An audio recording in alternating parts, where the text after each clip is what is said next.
O inquérito sorológico é uma ferramenta importantíssima para que os prefeitos e secretários municipais de saúde de todas as cidades, da região de Bauru e das outras, tenham a exata noção da velocidade e do nível de contágio e de presença, sobretudo, do vírus dentro da comunidade. Por isso é que por estratificação, por idade, sexo, bairros, moradias socioeconômicas, condições socioeconômicas, você tem no inquérito sorológico esta ferramenta na mão. Ele é importantíssimo para identificar, por exemplo, como você prepara esse sistema e vê o grau de velocidade no nível da presença real nos bairros da Covid, para que você possa preparar melhor os atendimentos, tanto dos casos leves e, sobretudo, dos casos de internação. E a fase do pico, acredite, virá agora, porque nós não somos diferentes do restante dos outros lugares por onde a doença disseminou. Mas a velocidade com que isso acontece é diferente em cada localidade. Já sabemos até aqui que o nível de transmissão da doença tem sido muito mais lento no interior do que na capital, por uma série de razões de geografia, de trânsito, de mobilidade social e outros fenômenos.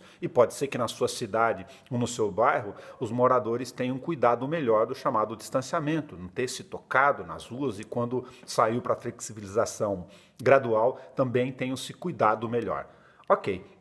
O problema neste momento, antes da fase de pico, que é a preparação para essa fase mais dura da doença, é que o inquérito sorológico tem que dar dados firmes, reais dessas testagens. E, infelizmente, em Bauru, nas 3 semanas, já foram realizados 1.579 testes deste programa, tanto pelo Instituto Ibope, lá da Universidade de Pelotas, contratado pelo governo federal, quanto do inquérito sorológico da Unesp de Botucatu, e neles a acurácia, a qualidade do exame tem sido, me desculpe, um desastre. Para você ter uma ideia, de 475 amostras realizadas nos testes da Universidade de Pelotas, apenas um caso, já na segunda fase, primeira fase 225 testes, a segunda fase 250 testes, apenas um caso positivo. E na Unesp de Botucatu, é um outro inquérito sorológico, está andando paralelo, tem 1.104 testes já realizados e apenas 2 testes positivos. Bom, não significam que os dados estão somente errados, significa que os exames, isso os especialistas que têm conversado com a gente têm informado,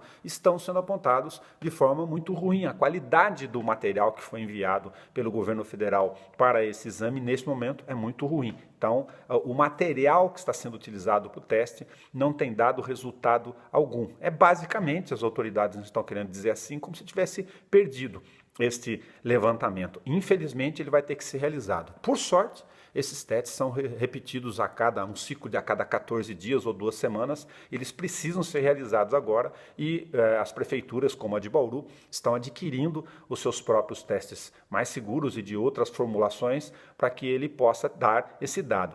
Não tenha nenhuma dúvida, conversando com os especialistas, de que realizado o teste com o material correto, e confiável, e esses números vão apresentar os dados mais próximos da realidade. É só você olhar o boletim diário dos registros de casos confirmados e suspeitos, que eles não poderiam mentir ou inventar pacientes que são, infelizmente, centenas deles nesta escala já sendo confirmados. Pois bem, neste caso, os testes do inquérito sorológico só vão dar essa dimensão nos próximos dias. Portanto, a necessidade que a gente tenha a adequação desse material de testagem para ter a confiança nesses números. Repito, o Instituto Ibope mais a Unesp já realizou 1.579 testes em Bauru até esse momento, nestas 3 semanas, e apenas 3 casos positivos na apresentação da amostragem. É óbvio que esses dados estão muito errados, infelizmente. Uma outra informação positiva é que o poder público tem sobra de respiradores em todas as cidades da região. E numa determinada fase, é mais lógico imaginar que por causa da contaminação cruzada, por exemplo, que existe dentro desses locais, que esses pacientes estão sendo levados para a Central de Regulação de Vagas, ou seja, sendo internados efetivamente aqui no Hospital Estadual, agora com o Hospital das Clínicas com alguma condição de abertura para os leitos de retaguarda, então vão sobrar, já estão sobrando. Esses lugares que têm respiradores nessas prefeituras estão com equipamentos ociosos. E numa emergência de necessidade, porque o Estado não conseguiu repor respiradores para a fase de pico da doença, não é descartável essa ideia de que os prefeitos, todos eles da região, tenham que rever essa ideia de manter respiradores ociosos lá, como o centro de Covid em Bauru, e passar para uma ala, por exemplo, no Hospital das Clínicas aqui. Tem uma ala lá no quarto, no quinto andar, de 21 lugares prontos na estrutura hospitalar para serem equipados. Falta o respirador. E aí entra o governo do estado de novo. Ele precisa tomar posição nesse sentido e se antecipar em relação a essa fase. O vírus não vai esperar. A hora que vier a fase de pico, não dá para ficar correndo atrás dessa estrutura. Muitos respiradores nas cidades da região estão, como em Bauru, sendo subocupados e até ociosos nesse momento. E não tem sentido, sabendo que o hospital estadual lá tem 29 leitos, vão ter mais 9, com 39 de UTI, e está com a sua ocupação básica, lotada. Aliás, nesse momento, um caminho natural seria imaginar que, na falta de respiradores no dia a dia, que eles sejam levados para o hospital estadual, cedidos ou não para esta emergência. Não dá para ficar esperando casos graves com falta de respiradores. Esta é a lógica da ociosidade de respiradores em quase todas as cidades da região. 4, 5, 6, 8 respiradores, não importa.